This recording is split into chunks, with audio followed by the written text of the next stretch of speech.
Choice point. So today, like every day, I get the main gist of the message and then the message comes through. So this is going to be a longer message divided up into smaller segments. So if you get cut off at the end, just keep going to the next video and that'll allow me to post it on multiple platforms. Choice point. So there's this choice point for all of us. It's we're in the process of it now. This world that we live in, which is all entropy. It's all breaking down. We've been talking recently about choice points and timelines. Well, the timelines are, how do we recognize this moment as the trunk of a tree? There's no way to go back.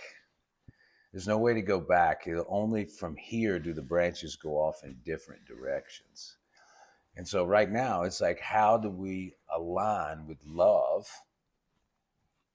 forgiveness, drop away from the sides? And I've got some great videos about that too, detaching from all outcomes so that the branches that grow from our tree represent the truth of the reality that we want to live in. So right now there's this great trick going on, and it's not a trick organized. There's no conspiracy here.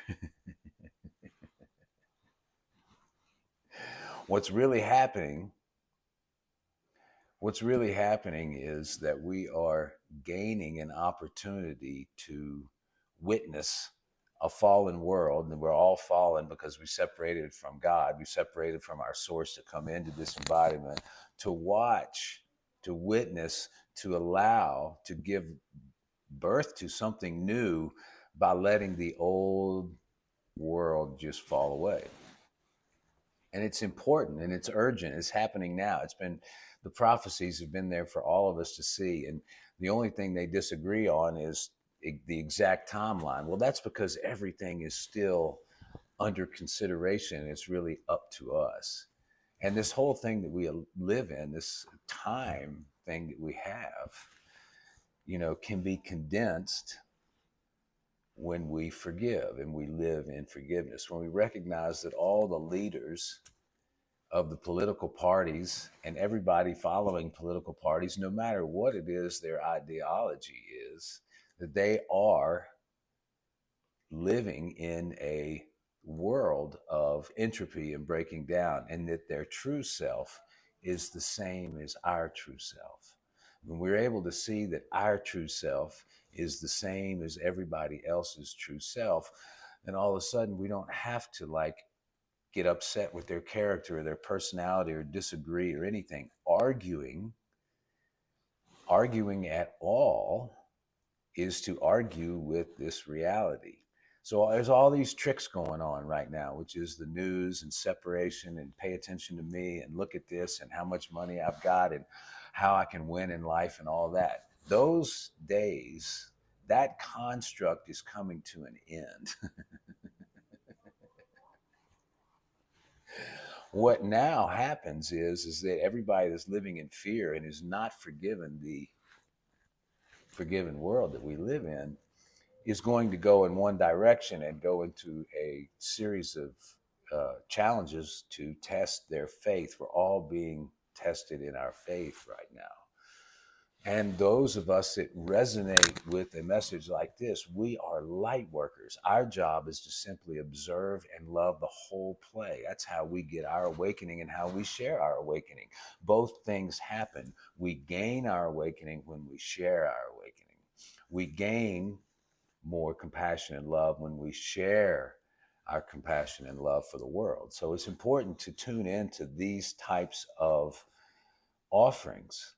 And there's a million teachers doing it everywhere. And it's to take your attention and focus on the truth. In my last video, I said the truth can never be disturbed.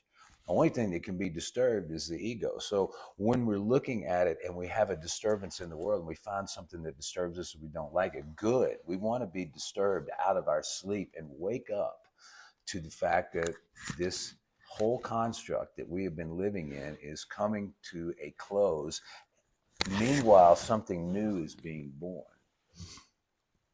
I once had an experience in Hawaii where I got caught in some big waves and I was facing certain death as my surfboard was in a eddy of water moving about 40 miles an hour, and the waves were crashing up on the cliffs, and the stream of energy of all that water leaving the bay was going right there. And I began to chant Om Gam Ganapate Namaha, Om Gam Ganapate Namaha, which is a chant to Ganesh, which means to remove all the obstacles in my path. And while I was paddling with the current, because that's what the guidance was telling me to do, I was chanting and chanting and chanting and chanting. And all of a sudden, this little crease opened up in the universe, this little tiny crease. And it was like, swim here. So I took my surfboard perpendicular to the flow of the water and surfed towards the cliffs as fast as I could. Or I just paddle, paddle, paddle, paddle, paddle.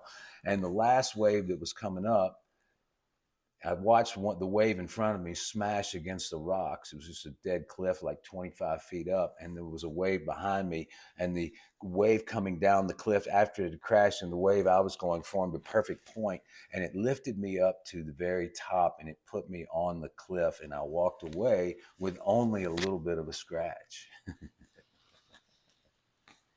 There's a lot more to the story than that. That was the second time that I escaped death in less than 10 minutes. But it's all an illusion, folks. It's all an illusion. There was never any death there. There was simply just whether we're going to be in tune with the pathway that is about to open up for everybody, anybody. And first, it'll be the people that have committed themselves to seeing and detaching emotionally from the ways that they are emotionally holding on to people, situations, money, all the rest of it. So what do we do in a time like this? We focus intently on taking the addiction energy, what we're addicted to, the social media, the pornography, the alcohol, the cigarette, whatever it is, and we take the energy that wants to believe in conspiracies and join sides and believe that one political person is better than the other. No, it doesn't matter who is driving the ship. Right now, it's all heading for a Titanic moment. So in this Titanic moment, what we want to do is we want to recognize that it's a construct and it's all vibrational. And if we were to be really astute in our studies of what consciousness really is, and if we were really astute in looking and being honest with ourselves, going, where am I out in the world holding on to a judgment, a grievance, an unforgiveness? I wish it would have been better. If we can really begin to very quickly let those things go by doing that, by having the determination, don't take it seriously, but have deep, deep determination that I want to wake up and see the new reality.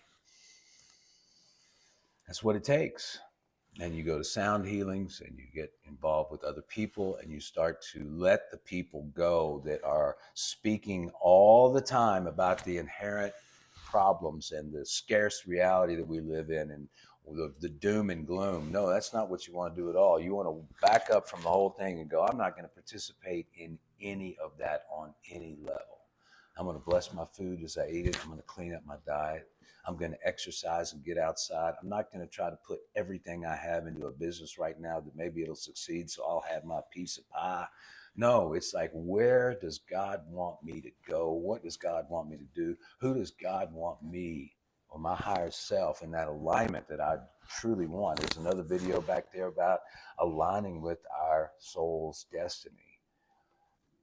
So we are all creating together, all of us light workers, and we want to bring more and more people into this, because the more and more people we bring in to the vision of a new earth, which is simply there by chanting a mantra,